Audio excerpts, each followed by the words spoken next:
So the 2013 charts of Google's most popular searches in Australia are just in, with the top Google search at number 1 being "What is twerking?", shortly followed by "Who is God?". Now, on saying this, I don't think you have to be a genius to figure out which of the two questions is more important to be asking Google. I mean, one could potentially explain the reality of our existence, while the other would potentially leave us scarred for the remainder of our existence. And look, I know there's a lot of skepticism surrounding this issue, and quite frankly, I don't blame you.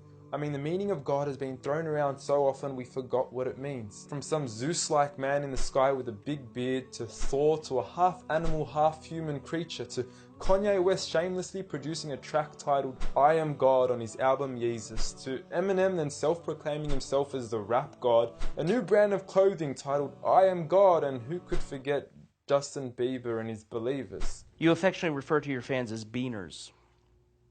No, believers. And now I understand that most of this may be exaggerated, and many of these examples are mere semantics and plays on words that are probably being taken out of context, as let's face it, nobody actually believes in Bieber, and I highly doubt that Kanye West considers himself a god. When someone comes up and says something like, "I am a god," everybody says, "Who does he think he is?" I just told you who I thought I was, a god. And now Kanye West smashes his head into a street sign really, really hard. Oh! Kanye! Oh, Kanye. Kanye, you okay? Sounds like Kay's got a new hit. A god. That's who I think I am.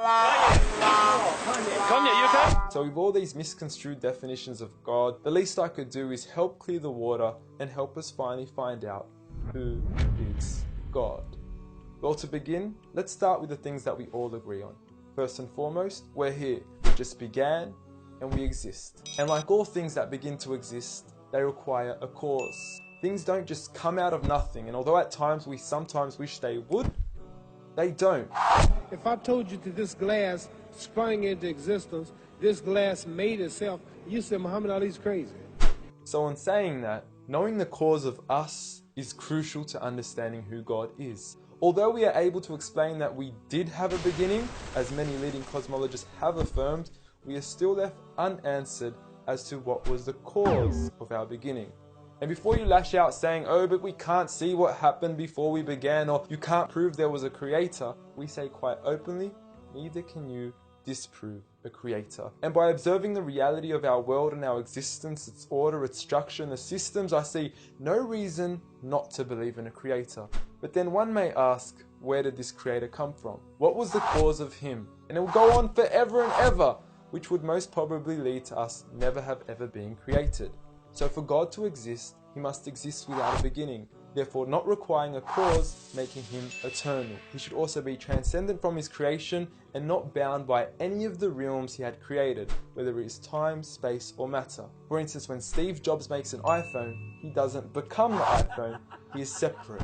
And of course we could also argue that he is one. This makes the most sense, and it would also avoid any potential conflict between two disputing all-powerful gods with conflicting interests. But we still don't know which God is he. Are you Zeus? Are you Thor?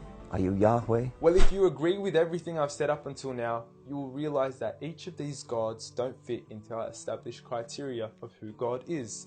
They are all created beings, they are not eternal, they have not created anything, they are dependent, and they require sleep, rest, oxygen, and food. So who is the one and only true God? I present to you a God who is one and only, eternal, exists without a beginning, who was uncreated, requiring no cause for himself, yet being the absolute cause and creator of everything else. Allah.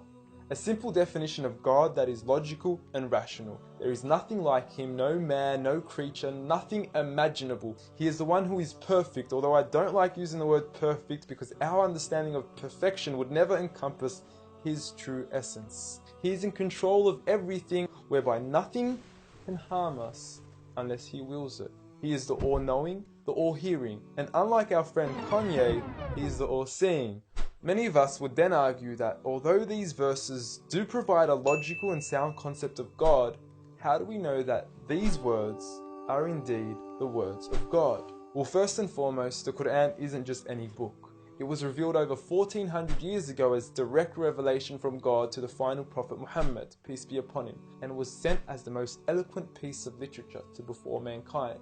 Revealed at a time where poetry was rife and to a population housing the best of poets, only to leave them speechless and at a loss for words. Now what is important to note is that the Quran doesn't fit in any of the known classes of poetry nor prose. Rather, it is a fusion of both that even to this day shake the hearts of Muslims and non-Muslims alike.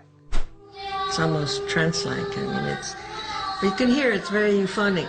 There's a lot of internal rhyme and end rhyme, and the rhythm is not predictable, and it's beautiful. Even to this day, the Quran remains incomparable and stuns humanity with its accurate references to science and history, from accurate descriptions of the human embryo to historically accurate references to the different rulers in the different Egyptian dynasties. And no matter how many times people will try to discredit the Quran on its authenticity, it remains standing.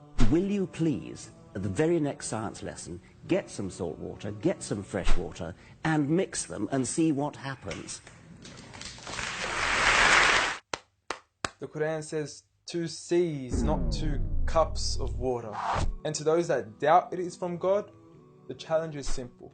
Bring forth something that can compare. And now, although this challenge has been attempted multiple times throughout the past, history has witnessed that no man has been able to rival the Quran. But does this challenge still apply today? Well, we could surely put it to the test, and who better to choose than the self-proclaimed rap god. Call yourself the rap god? Eminem, dubbed the best of his time, being incomparable with anyone in his league. The last thing the world needs is another me. Now, if we compare the works of Allah with the works of Eminem, we are left with this. Lickety gibbity hippity hip hop, rappity rap, packing a mac in the back of the act, pack back, rap, yak, yakety yak yak. At the exact same time, I attempt these lyrical acrobat stunts. Look, content-wise, I don't know. However, we can't deny that lyrically he is impressive. He has rhythm, rhyme, style, alliteration, and assonance. A short video online even indicates that in one of his songs he almost made every second to third word rhyme. But how does he compare with the Quran's smallest chapter of 3 verses, Surah Al-Kawthar? Now, in just 10 words, Allah is able to use over 30 linguistic and rhetorical devices, including emphasis, multiple meaning, grammatical shift, word order and arrangement, ellipsis, conceptual relatedness, intensification, choice of words, repetition, intimacy, exaggeration, and prophecy, along with many, many more. What's also important to note is that the linguistic devices in the Quran aren't just thrown about randomly. For instance, Allah would use palindromes strategically to describe the terms glorify your Lord and the orbiting of planets, as though both processes are occurring continuously, non-stop, one after the other. The shortest chapter in the Quran also contains a rhetorical device that no one can compete against nor replicate: prophecy. At the end of the first verse, Allah promises Muhammad, peace be upon him, that he would be given abundant good at a time when he was at one of the lowest points of his life, with a small amount of followers and low social status. He had even just lost his son, and his enemies were taunting him with cut-off lineage and progeny, yet Allah was promising him abundant good at this time. Such was the prophecy of the Quran, and we certainly indeed see its fulfillment today. With the Quran being the most recited, memorized and practiced book across the entire world, with over 1.6 billion followers today from all walks of life.